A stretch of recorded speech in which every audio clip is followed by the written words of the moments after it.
All set to go here in Abu Dhabi for round 14 of the Formula 2 Championship. We're getting set as the green light goes on. We're underway for practice.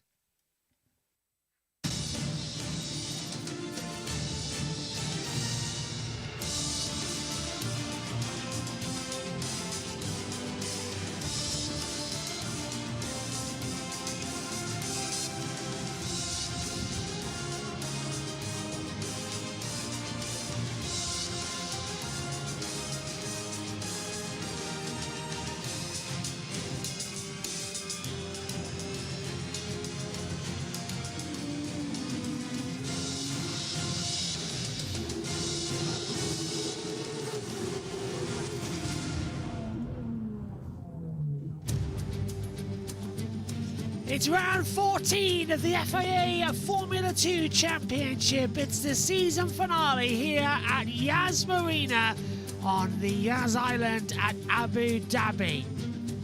The United Arab Emirates back-to-back for Formula 2 with the World Championship already decided last time out. Leonardo Forlaroli is the champion.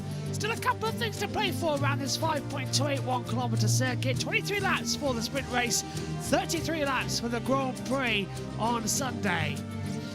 Elevation change here is at 10.2 metres, higher than what we had last week. We've got a test of the virtual safety car. Medium and super soft tyre compound. Last year the winning strategy was 6 laps on the supers, 27 on the mediums. And it's a low downforce, high fuel consumption circuit with low tyre usage and high brake wear. Good morning everybody and welcome up to the commentary box. You are looking at your Formula 2 Drivers' Champion, Leonardo Forlaroli. He was victorious with it last time out at Losail with a second place finish. With driver changes further down the pack, he was crowned champion literally on the last lap as we ride with him coming down in towards turn 9. Alongside me in the commentary box is Omi, and I feel like I should just say Omi has also joined the Lit Mic gang, but he cannot use it yet because he hasn't got a phantom blocker for his bus mixer, so he is using a headset, but he will change to a handheld tomorrow. So, if you've got it near you, I presume you do, just hold it up and show people that you do actually have it. Well, I'm going to have to go get it now. It's all got away, so I'm not looking at it. Oh. I'll leave it then, I'll leave it. But yes, you have joined the same as me with a Lit Mic, so yeah. Formula 2 will be very interesting for the feature race on Sunday, because you're leading tomorrow's sprint race, whilst I cover the Formula E, and then well, actually, the first time Lit Mics is seen on this channel, Nina's going to be using it, I think. So I'm not even there for it. Anyway, away we go then. What do you make of Abu Dhabi? It's a strange circuit to have a season finale at. Even stranger, the title's already been decided, but there's still a couple of things to play for. Yeah, a little bit weird that it's been decided before the final round, which we have to go back to 2022, where Felipe Drugovich was crowned in the pit lane as the champion at Monza. So it has been a while because we've been spoiled over the last 2 years coming here with a great points battle heading into the feature race on both occasions. This year we've got the championship all wrapped up. So for once in Abu Dhabi, coming here for Formula 2, it's a very much a different approach. It's an approach of lots of drivers leaving this championship, lots with things wrapped up and just looking to end on a high, and some possibly trying to impress and get the experience ahead of next season. A couple of drivers that are partaking in this practice session will also be out in about 2 hours' time for the Formula 1 practice session as well, starting with Luke Browning. He'll be in the Williams seat, replacing Alexander Albon as well. Moving further down, Jack Crawford will be in at the Aston Martin, replacing Lance Stroll. And strangely, Aston Martin have a completely different lineup. Fernando Alonso also vacating his seat to, I think, one of the strangest ones, Omi, Clarence Shields, which doesn't make sense to me at all. A driver who's not performed at all. But let's hear from our champion. Feels amazing. It's a very nice opportunity for me. I really want to thank everyone, McLaren, who trusted me, and I mean, they're giving me an amazing opportunity. So I can't wait to start working with them.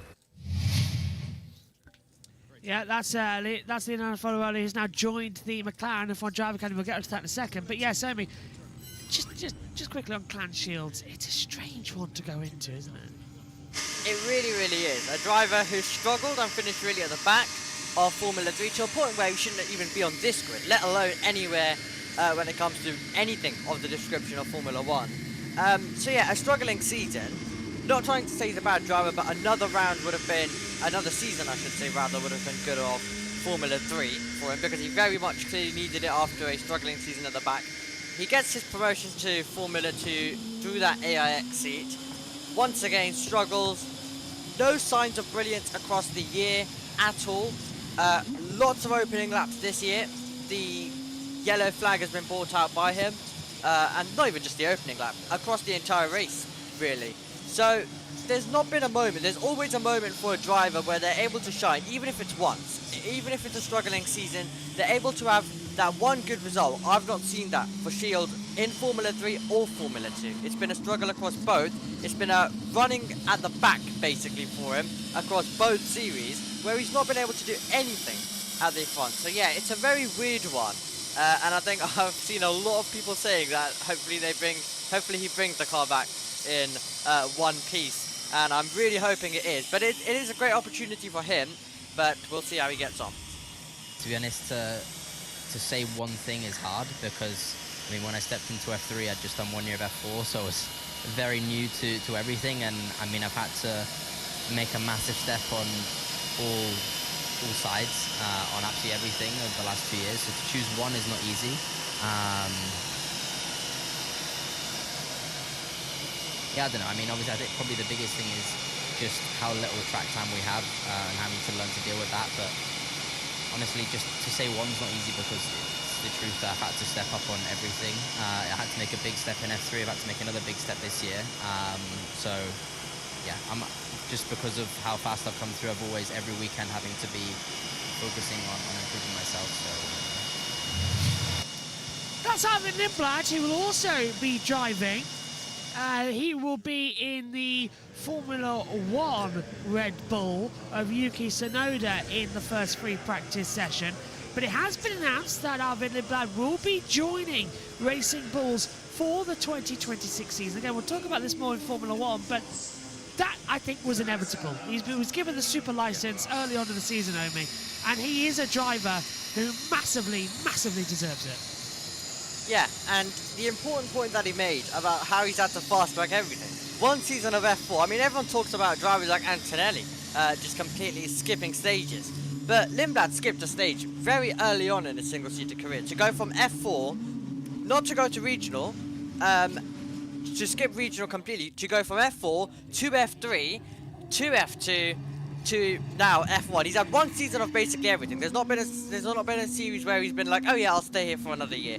And he's also skipped a series at the same time, which usually if you skip a series, you'd usually have to do 2 off another one. He's just done 1 season, made his way through each time. I mean, became the youngest winner in Formula 3, became the youngest winner in Formula 2. He's been so rapid, and he's been able to progress his way through. Of course, with a few moments, like for example Monza earlier this year, the feature race definitely wasn't ideal for him one bit. But I think you're always going to get that with a driver who did skip many levels, and now he's still at this stage trying to just become the finished article, basically, is Lindblad. But he's very, very close to it, I feel. It's involving ART has been noted for a pit lane infringement. So that's the entire team who's got some sort of problem. We'll try and work that out as we go. But yeah, I agree with you about Arvin Lindblad as well. We were expecting him to do a couple of seasons more in F2, but he hasn't. He's impressed and deserves the shot at Racing Bulls.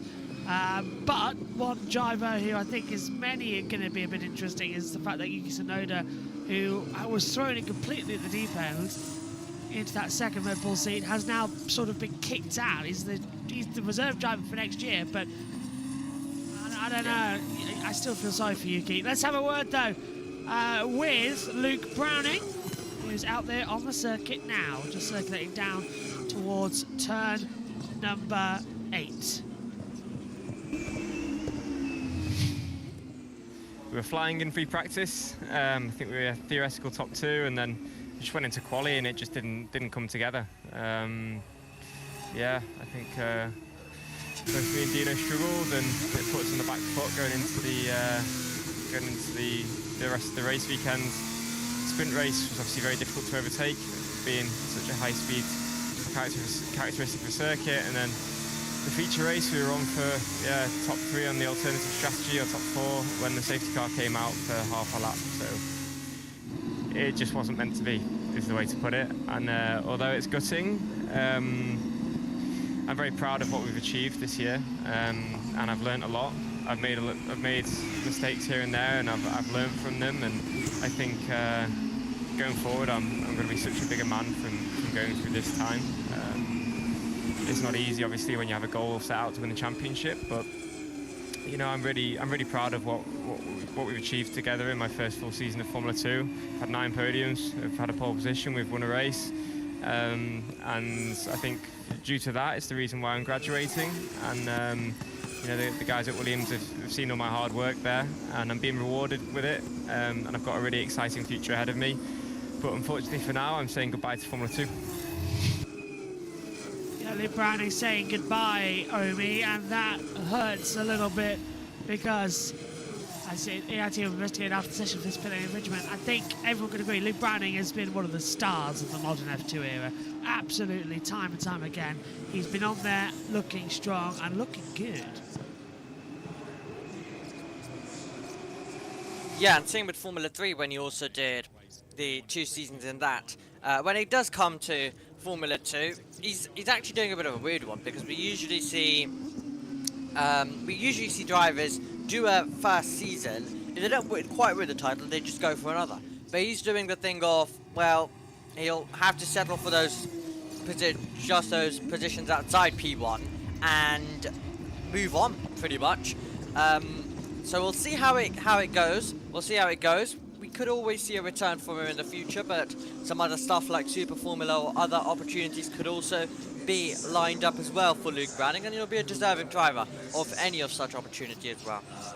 There we go. Timing's now finally starting to come through, but there's a bit of an issue, it looks like, with our timing screens. Because we're in the United Arab Emirates, everything's sort of squished back up again on the timing monitor. So we're going to have to fix that momentarily as we get going with Dino Beganovic with proper push laps now, Omi. Yeah, Dino Beganovic making his way out through on the circuit. Of course, the Ferrari-backed driver. He made his debut 1 year ago at the Lusail International Circuit, so this was one of the first 2 rounds that he would have had of this championship as well, going from Qatar to Abu Dhabi. He's doing the same, well, he's doing the same 2 rounds again, but just the difference being he's had a whole season. He's had a whole season from Albert Park in Australia all the way up until Baku, the circuit which of course he won, brilliantly won the sprint racing, becoming Sweden's first ever winner in Formula 2. And when you take your nation to the top, it has to feel quite special, and it absolutely did for Dino Beganovic at that specific moment. But he's another driver who definitely would have had high expectations coming into this year.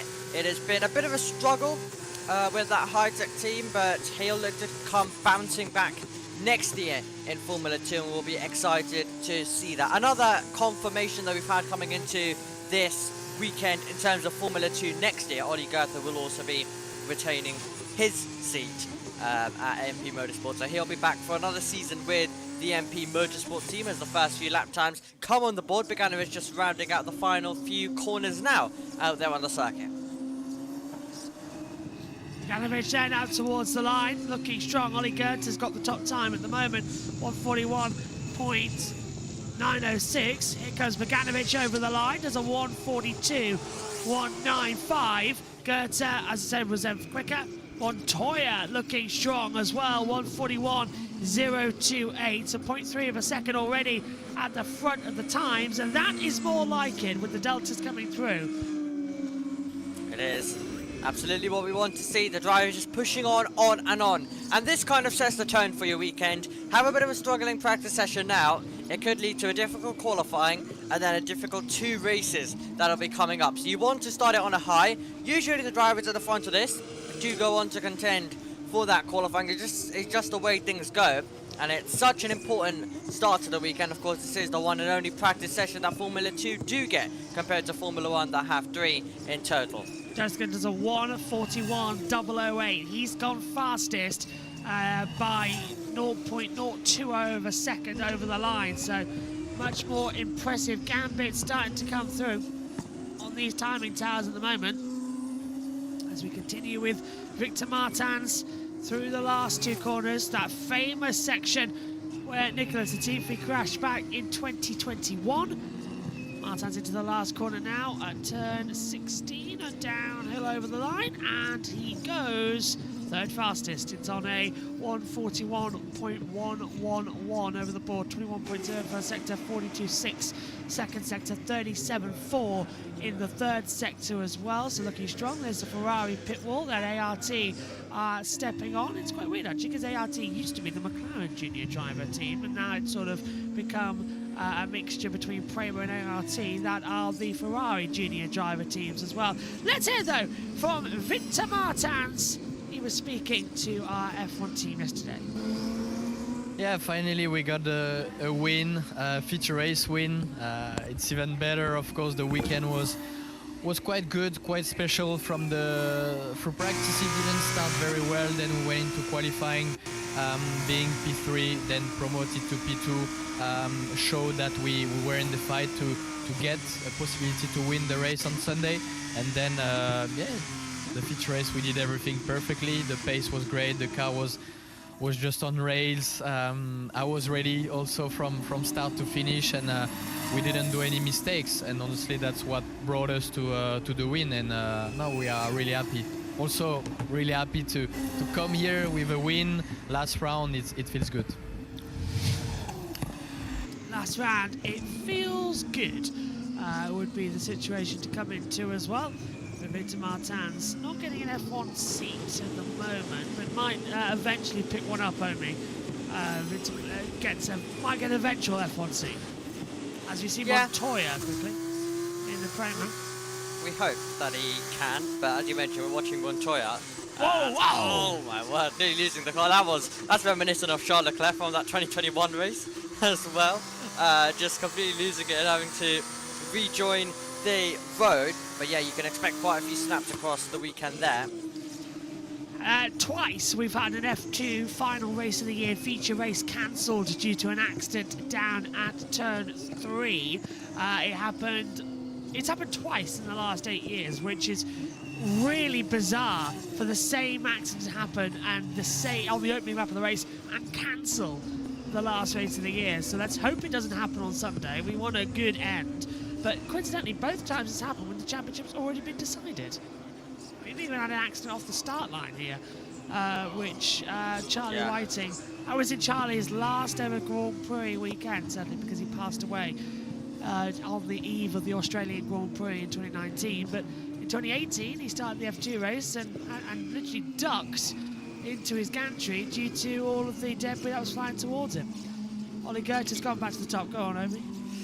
Yeah, F2 at Abu Dhabi definitely had some weird things. Also, of course, seeing the Norris spin right after taking the checkered flag a few days ago. It just brings back so many memories of actually what has happened around this place. It's not just a finale place of Formula 2. There's just so much stuff that has happened, so many historic stuff, and we're looking to add some more this weekend to it. Gabriele Mini confirmed to not be with Prema next year in Formula 2. He's setting the fastest first and second sector. And he's got fastest over the line with the 1 minute 40.180 as well, as Follow-Only struggling for grip on those medium compound tyres coming out of the back of the circuit as well into the last two.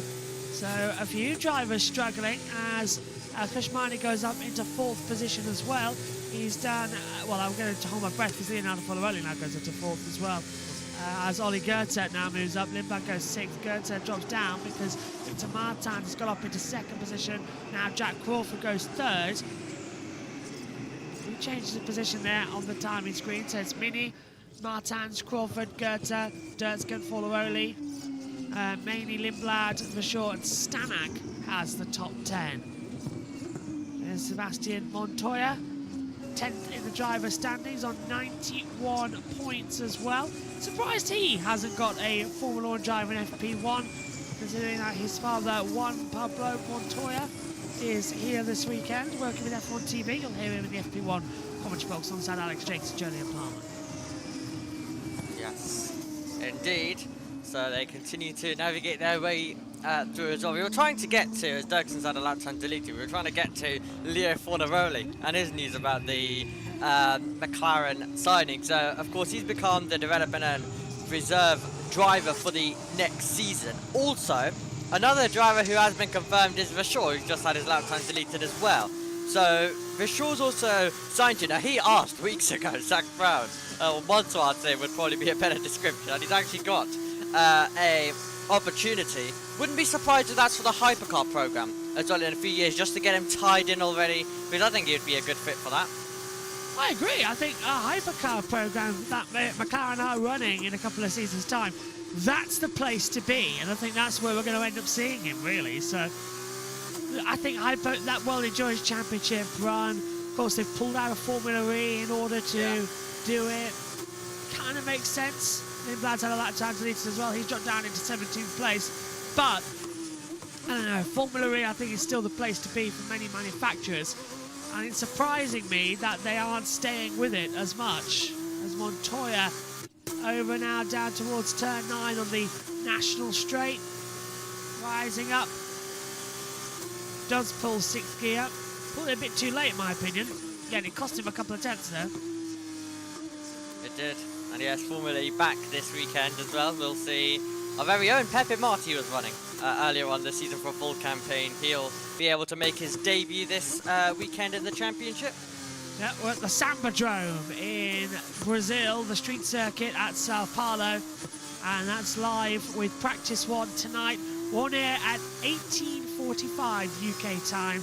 So that is 45 minutes before the start as Dirksen's had a lap time deleted. Bogdanovic goes 5th. Here comes Montoya over the line and goes fastest 140.177. He's 3 thousandths clear to Minius. Crawford had a lap time deleted as well. Gert's now gone top 140.054. But yeah, we're live 45 minutes before the start of practice tonight. That's because we're having a little bit of a preview. And we'll show, as usual, the driver's press conference tomorrow. Practice 2 live, 10:25 a.m. UK time. Qualifying live from 12:20, and you can watch all the build-up for the race at 4 o'clock. Lights out at 5, and that is all UK times. There's Solov up into 7th position as well, looking stronger and stronger. Yeah, Formula E is back. That's why I'm not with you tomorrow. I'm not here for F2 Sprint or F1 Practice 3.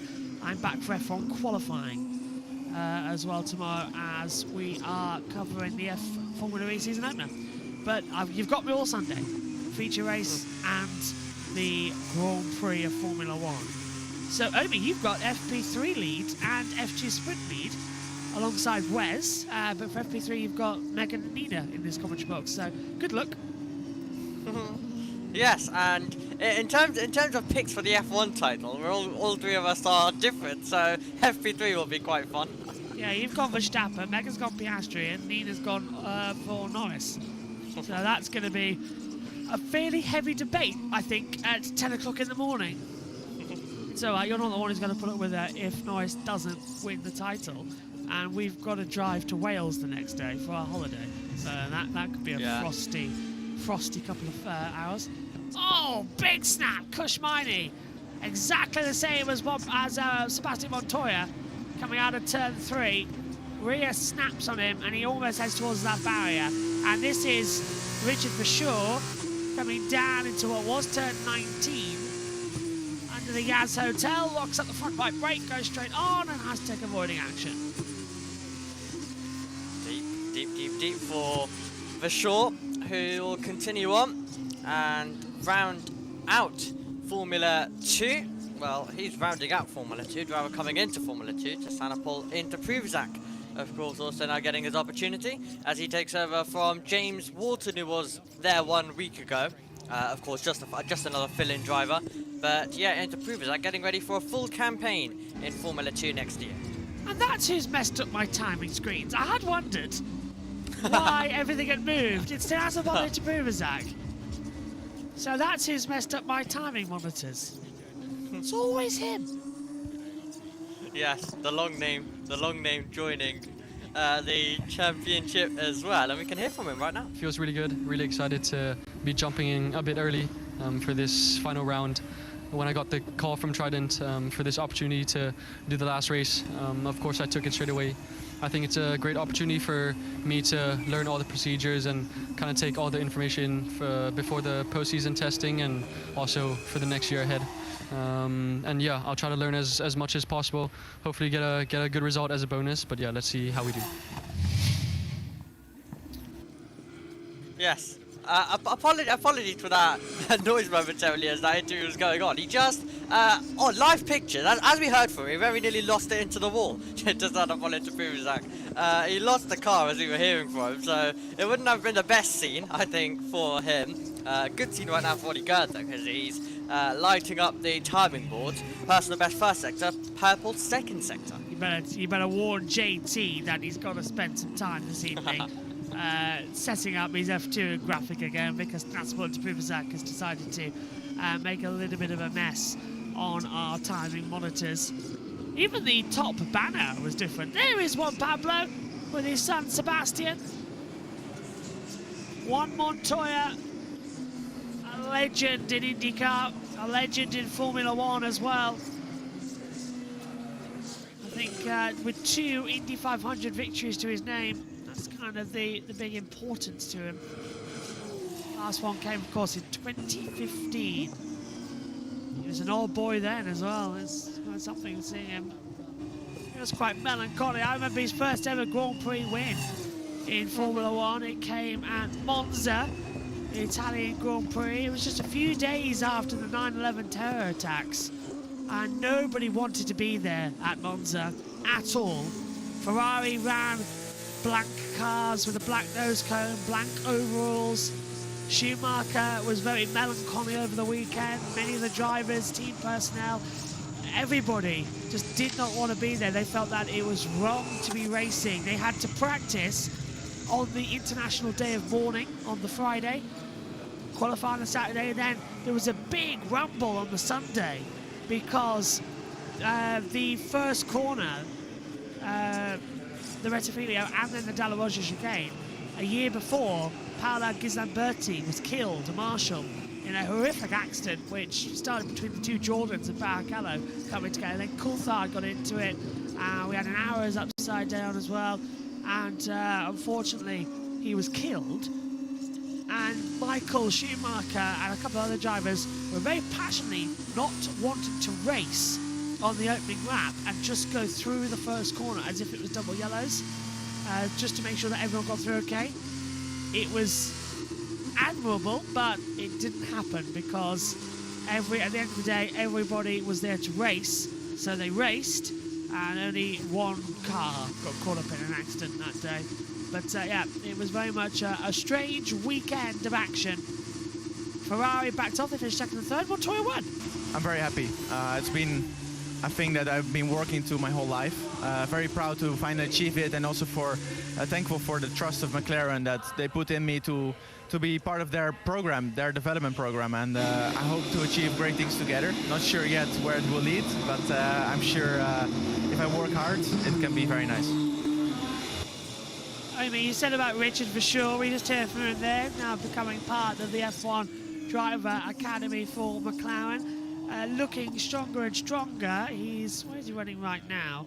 On our monitors, in 9th position, 114.129. Where could he end up if it's in Formula 1? I mean, it's quite a... it's Oscar Piastri and Lando Norris who now dominate that team. You're not going to get rid of one for the other. Where would you say he could end up if it is Formula 1? You said straight away it would be good for endurance. Yeah, I think he's had probably a few too many seasons in Formula 2 for a Formula 1 shot. But yeah, it's slightly hard.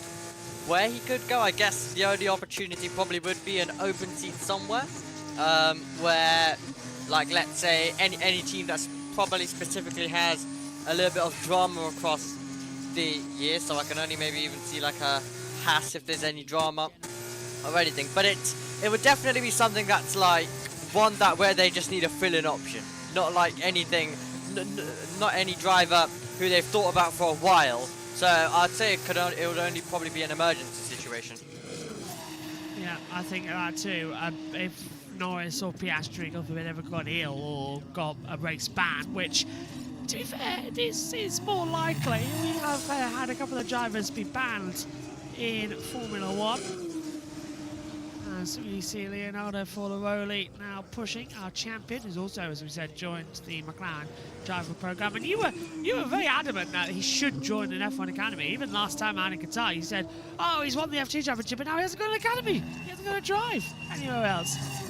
Joining McLaren is the safe bet, but as you say, they've got nowhere to put him at the moment. So he effectively next year racing him in limbo. Yeah, absolutely. He's not got any specific opportunity as of yet, but unless McLaren scramble around with Piastri or Norris, that would be the only chance. Here's Piastri, sorry, here's Forlaroli coming out of that last corner now. Over the line goes 6th fastest. We have 6 drivers, all within a 10th of a second of each other. Durskin 0.9 back. Let's hear though quickly. Let's jump down and listen to what's going to happen. Let's have a word with Leonardo Forlaroli about joining the McLaren driver program. And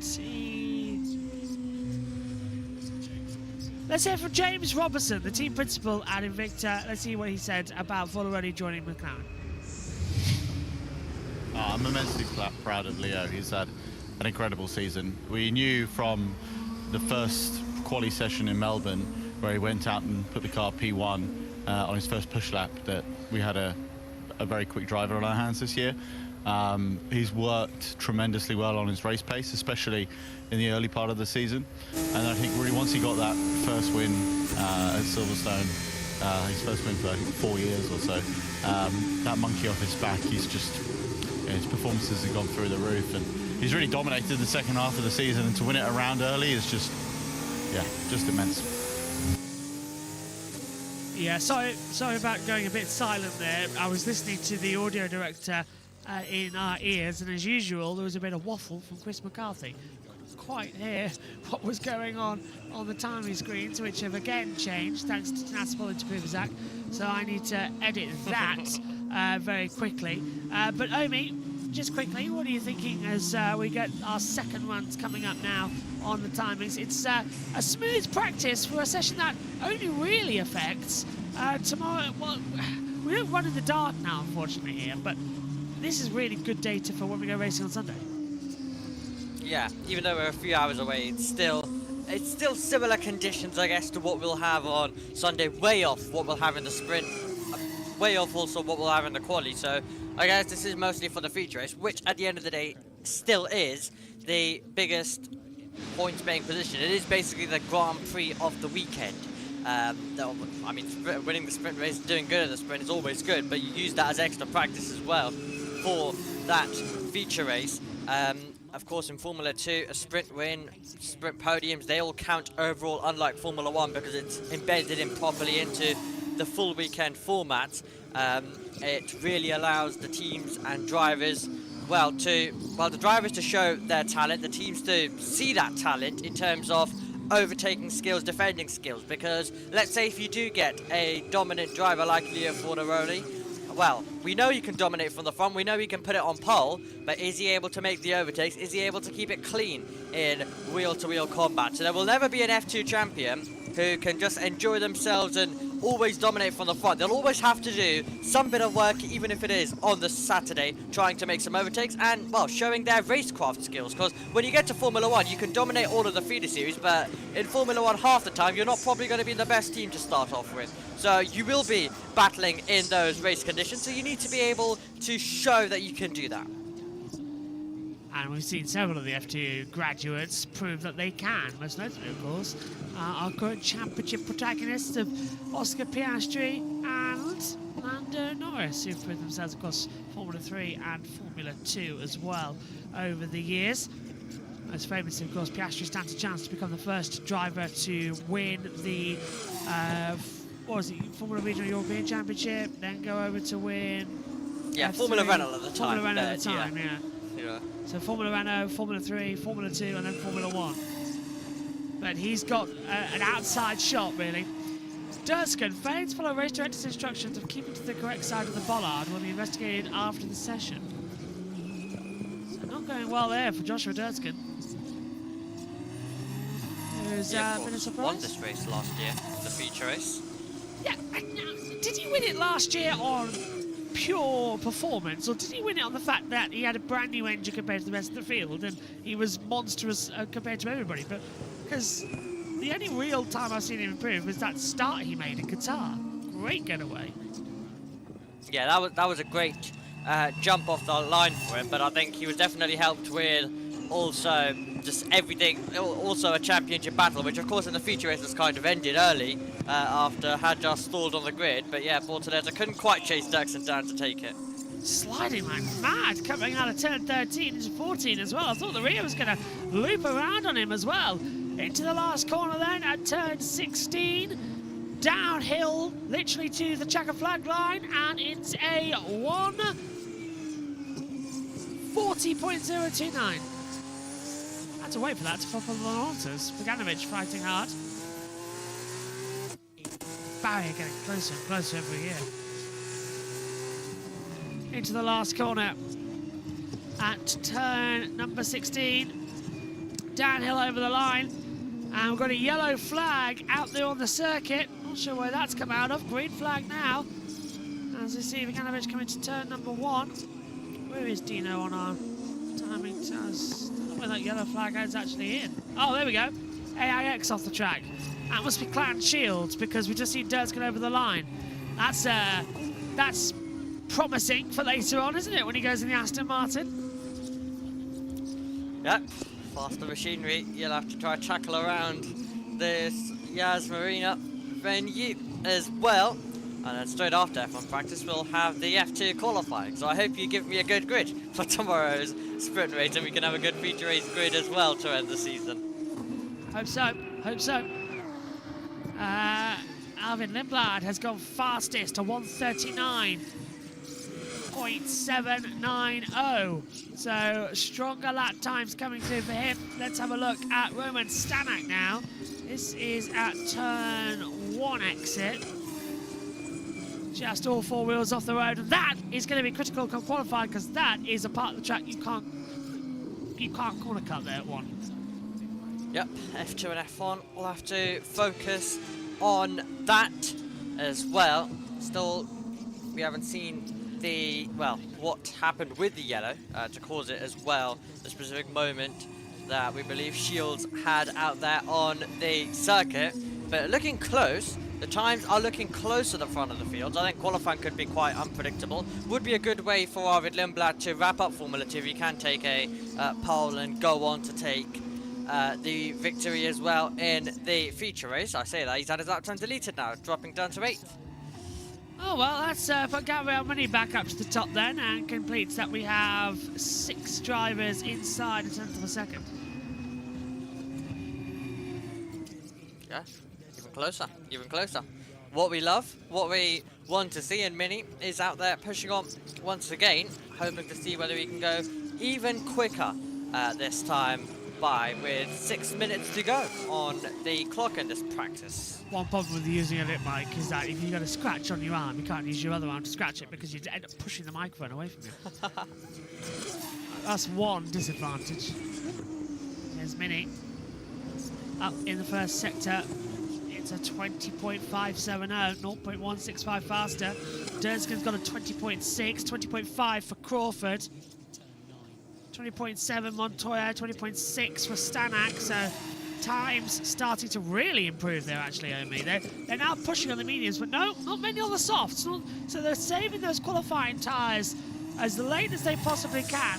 They only want to use mediums in practice, which is a surprise to me, because I was expecting, like in F1, a couple of runs on the softs, just so they know where it is later on, because we'll be going into the night for that qualifying session. We will be indeed. It will be very interesting to see how it is going to all play out there, as we have Roman Stanek also making his way through out there on the circuit. He is just up on Mini's time. Mini's also trying to find the improvement at the same time. So now we're getting to the end of the session and everyone's pushing on. Pushing on. Here comes Mini over the line. I'm hearing the engine squeal coming out of turn 15. Oh, he's a little bit wide and off the track. It's a 1:39.630 for Mini, but whether or not that lap time will stand, I'm not too sure. Roman Stanek will come over the line now in the Invicta. He too sliding just on the curb. It's 10th fastest. 1:40.094. Here comes Crawford though, Omi. But I'm not sure if everyone going wide at the exit of the last corner will be deemed as track limits or not. Crawford top. Yeah, up to the top goes Jack Crawford, and he's got ahead of Gabriele Mini that time by on that lap. Wasn't the best last and final part of the lap for him, but he is still finding himself P1. Limblad had his lap time deleted earlier on. Now he's pushing on, and now he's trying to return back to the front of the field with the quickest middle sector of the lap. So Limblad looking good at this early phase of the weekend, and we'll see whether he'll be able to go top in a few moments' time. 41.9 in the second sector. He's into the last corner now. Over he comes, 9th fastest on used mediums. Remember, it's third. 84 thousandths off the pace of Crawford now. 1:39.641. Joshua Durskin coming out of the last corner, and he goes. Well, stays where he is in fourth. 3/10 down actually as well. So remarkably, that adds Mini. Gabriel Mini goes fastest now. 1:39.630. Nice. Decent. He's 11 thousandths faster than Limblad. Improvement on improvement, what we want to see. Looking and boding well for the qualifying session later on in the weekend, as we have Dan's Lucas Oil watching on and watching the timing boards very closely, with our driver in P5 just getting his lap time deleted as well.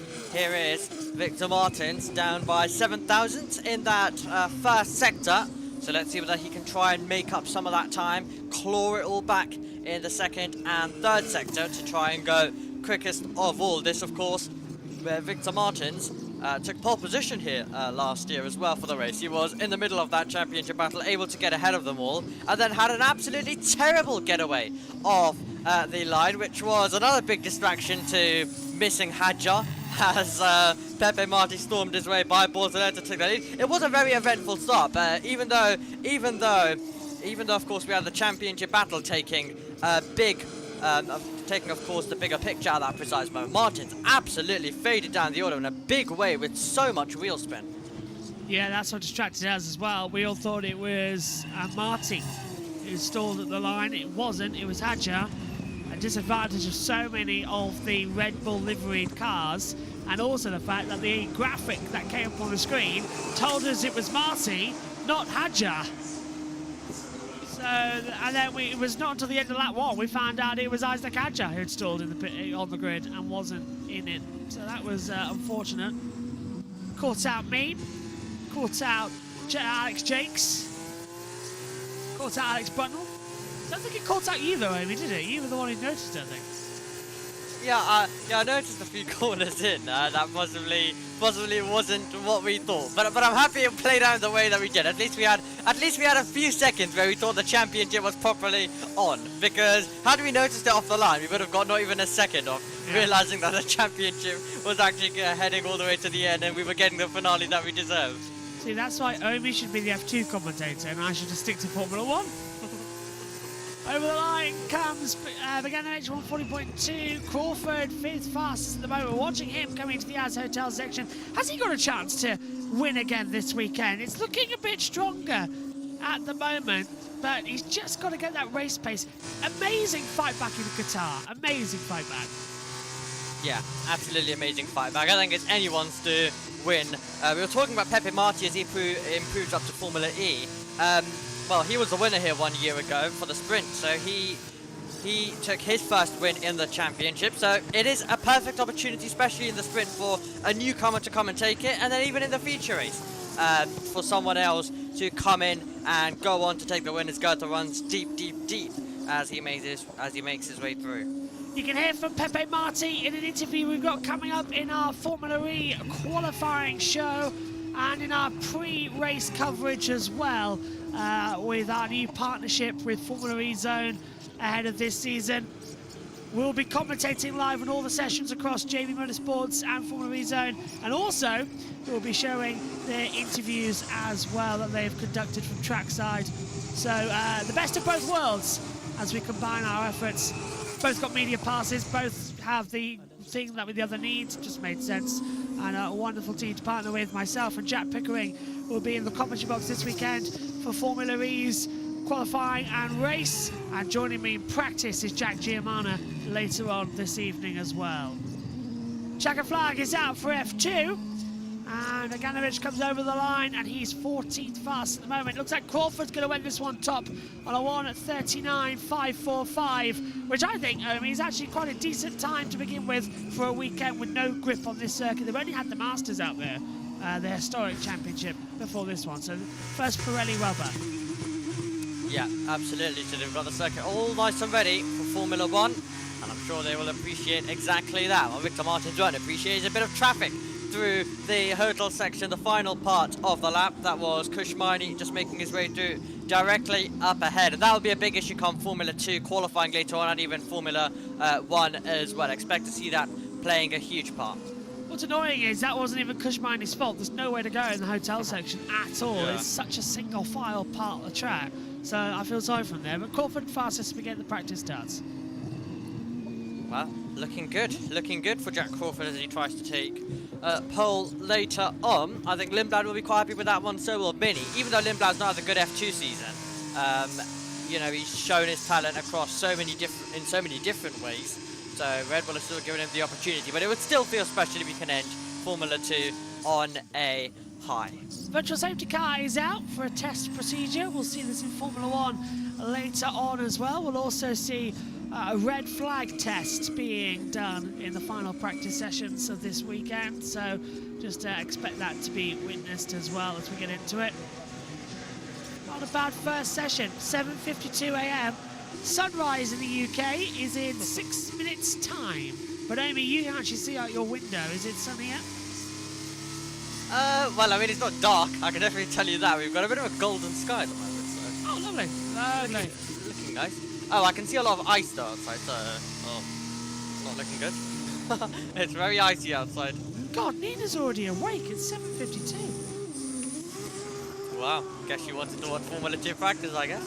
I haven't even said a good morning text yet. Nina will be back with us this weekend in the commentary box, which is perfect for me because if McLaren, whatever happens, if Max Verstappen wins the championship, well, actually, I don't know. I'm not rooting for anybody. I don't really care. I'm just hoping for a good weekend, but if Lando doesn't win, I've got a very upset Nina to deal with in Wales. Morning, by the way, hon. And that gets a good getaway. If he's second and if he can do that, I think he'll be quite happy with this practice start then. Good for Formula 1 actually, getting that grip down early on. Formula 1 not doing a practice start. Okay, interesting. Yeah, not interested, not taking this too seriously. Wants to just have a bit of fun and end this season on a high. But, I mean, it's deserving considering last year he had to win the Formula 2 title on the last literal corner of the championship. This year he's got to enjoy it one round early, and he can go there with no pressure as well. But here's your practice results for this practice session. Jack Crawford ending up fastest and on top. Gabriele Mini in second, and Arvid Lindblad in third position, of course. The driver confirmed for Formula 1 with Racing Bulls next year. Joshua Dirksen in fourth, Ollie Goethe fifth, and then Martins, Forneroli champion of the year, and then Don Miata. And completing our top 10 was Sebastian Montoya. Roman Stanek was in 11th, and then it was Luke Browning in 12th. Vashor was 13th, Beganovic 14th, Solov was 15th, and then it was Stenchorn, Villa-Gomez, Van Hoopen, Bennett, Miney, and then to complete the order, we have Shield, who will be in the Formula 1 practice session later on, and Sanapolin to Pruvzak in his first weekend of Formula 2 in 22nd. Well, JB, it's been an interesting session, and I'm hoping you have a good qualifying later on to watch, because these drivers are looking good. I'm hoping you have a very interesting sprint race tomorrow as well. Amy, what have you made of this one going in? Who's your pick for quali? Oh, well, Crawford's looking good, but I'm going to say Lindblad. I'm going to say Lindblad with his F1 motivation now of having that seat confirmed, he'll be able to do it. Thanks, Obi. We'll see you later on, and to everybody, we'll be back in an hour and 15 minutes time for the action from Formula 1's opening practice session, where you'll see quite a lot of the F2 runners in that one. Thanks for your company. We'll see you later on. Jack Crawford is top, 139.545. We'll see you for qualifying later. Bye-bye.